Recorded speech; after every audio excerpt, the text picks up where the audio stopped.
Hey, good day to everyone. Mo here from WvW Network Solutions, and in this video I will be discussing the UISP controller, UISP console, either in the cloud as a Ubiquiti branded unit, or if you want to build your own, it works both ways. You can build your own from any computer you have laying around, as long as it get the specs. It will work. It's very easy. Just one single line will get it going. So we're going to talk about it real quick today, and we get it live from the ground up.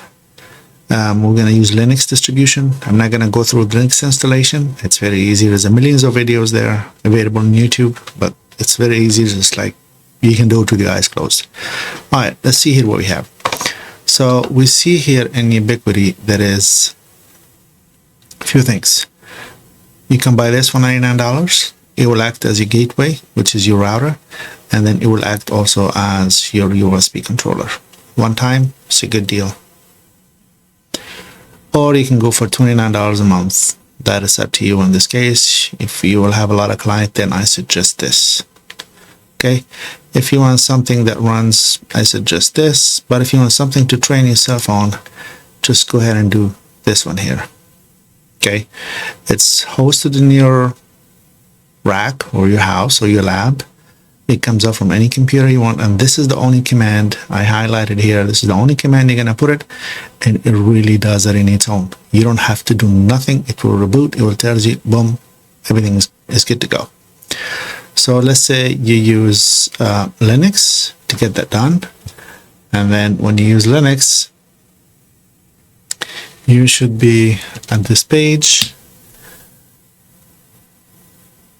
asking to get logged in.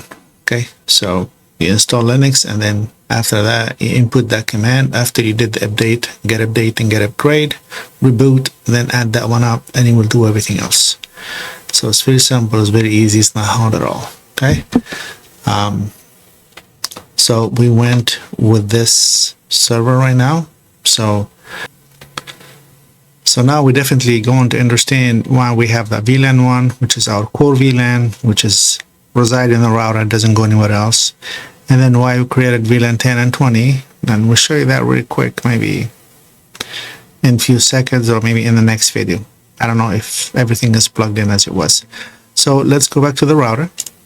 Once we go back to my router here, and I see that I'm getting populated new DHCP in a VLAN 1. This is VLAN 10, and I think, okay, so we don't see here the VLAN 20 because the AP is disconnected. It's been unplugged, so we don't have it up yet. I don't want to leave it on all the time. That way I don't make that much interference from where I'm at. Okay, even though it's in the feed mode, but still. So what we need to do now, this is the IP address, and we can see here the active host name is the UISP. Alright, so for this one I have to set it as a static. Okay, and I'm gonna name it the famous UISP. Oops, I'm using the wrong control, the wrong keyboard. UISP controller.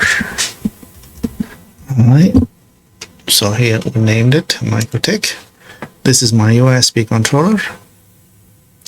This is my computer, and this is the rest of the network that you can see. We don't have no active leads, no nothing. They're just there as a ghost. And you see here it says waiting. Everything is disconnected. The only thing we have connected now, it's that UISP that we built from Linux.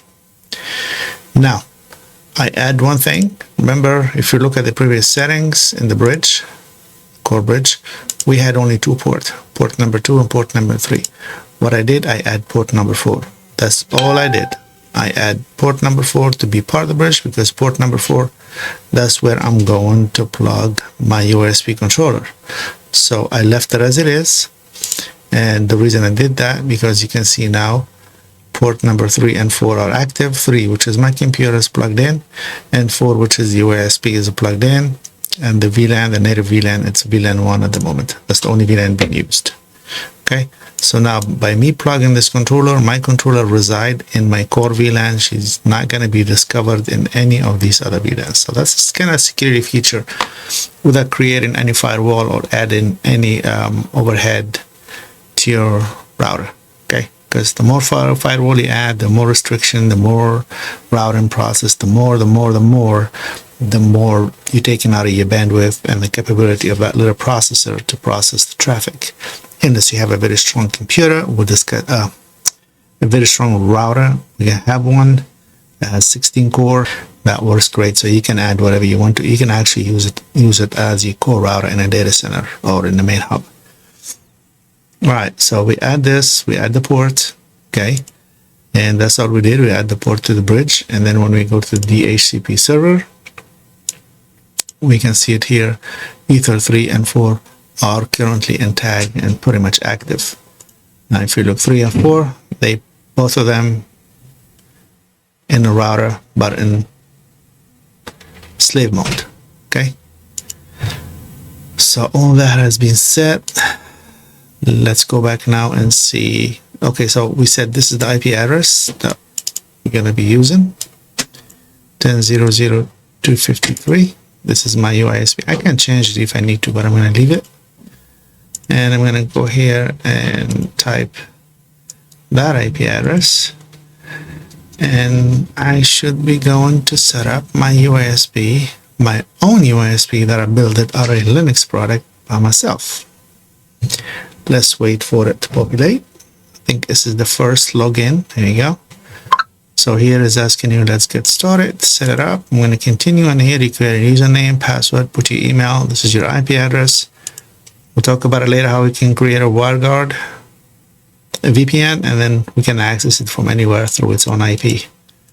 Okay, but we can still access it through the UISP address that is going to be given to us once we finish all this installation. So in this video, I think that's it. I'm going to stop right here. I'm not going to go any further. I'm just trying to make them a little bit light. So here we see how we get the UISP controller going, locally hosted, and then how is the process of connecting it to our network to secure it, because it's going to have a lot of information that we don't want anybody to get access to it. Use it in the cloud is the best aspect, but hey, knowing how to do it from the ground is always something plus that you can add to your knowledge in case you need it for any reason or you want to practice it. I don't like to practice in the cloud one because I'll prefer that I'll have client in it to generate money. So I prefer to mess with the one I have locally and to see how can I get it to run. So only thing will run perfect. The only thing that doesn't run is going to be the payment, and for that you're going to need either a public IP or a domain attached to it, and that way you can create SSL certificate with Stripe, and then you can process payment. It is a way to use PayPal. It is a way to use other payment process. I'm not going to go deep in that, but in my next video in the UISP, we're going to continue with this one. We're going to create it. We're going to make it running. We're going to adopt all our service to it, because we're going to use this one too once we do the fiber, the OLT fiber for our deploy. And that will be soon in a couple of videos. Just wait for it. We're going to keep the router setting as is, and we're just going to introduce the OLT, the Ubiquiti OLT, and then we're going to introduce also a Chinese brand OLT. We're going to do it from scratch, all fiber deployment with all the learning and tricks and splicing. I'm splitting and the calculation and all those things to secure a very running. Take advantage of it. Okay. All right, guys. Thank you so much. And I'm definitely sure in the next one, we're going to find something else to do. See ya.